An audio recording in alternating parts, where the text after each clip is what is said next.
কি ঠান্ডা লেগেছে, জ্বর জ্বর ভাব, গা হাত পা ব্যথা? আরে কোনো টেনশন নাই, ঘরেই বানিয়ে ফেলো মহা ঔষধ। কয়েকদিন হলো ঠান্ডা লেগেছে আর মুখে তো একেবারেই রুচি নেই। তাহলে কি খাওয়া যায়? মাছ মাংসও খেতে ভালো লাগছে না। হঠাৎ মনে পড়লো কালো জিরা ভর্তা খাই। মৃত্যু বাদে এই কালো জিরা কিন্তু সব রোগের মহা ঔষধ। অনেকেই বলে এই কালো জিরা ভর্তা নাকি খেতে তিতে লাগে, কিন্তু সঠিকভাবে যদি এই ভর্তাটা করা যায় তাহলে আর তিতে লাগবে না, বরং ওষুধের কাজ করবে। আমার ছেলে তো আবার এটার নাম দিয়েছে কালো ভর্তা। এই ভর্তাটা একবার বাসায় বানিয়েই দেখুন, এক থাল ভাত নিমিষেই শেষ করে ফেলতে পারবেন। আর এটা খেলে যে মুখের রুচি কতটা বাড়ে তা আপনারা নিজেই বুঝতে পারবেন। তো কালো জিরাগুলো সুন্দর করে আমি কাঠখোলায় ভেজে নিয়েছি।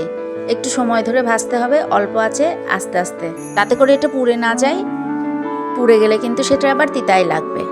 আর ভর্তা মানেই তো পেঁয়াজ, রসুন আর শুকনো মরিচ, এছাড়া কথাই হবে না। কালো জিরা ভাজা হয়ে গেলে আমি সুন্দর করে পেঁয়াজ, রসুন আর শুকনো মরিচগুলো ভেজে নেব। কয়েকটা কাঁচামরিচও এতে দিয়েছি স্বাদ বাড়ানোর জন্য। সব কিছু একবারে ভাজা হয়ে গেলে শিলপাটায় বেটে নিতে হবে। পেঁয়াজ, রসুন, শুকনো মরিচ, কাঁচামরিচ ভাজা আর সাথে নিলাম কালো জিরা দিয়ে শিলপাটায় সুন্দর করে মিহি করে বেটে নিয়েছি। দেখতে কালো হলেও খেতে কিন্তু সেই মজা লাগে।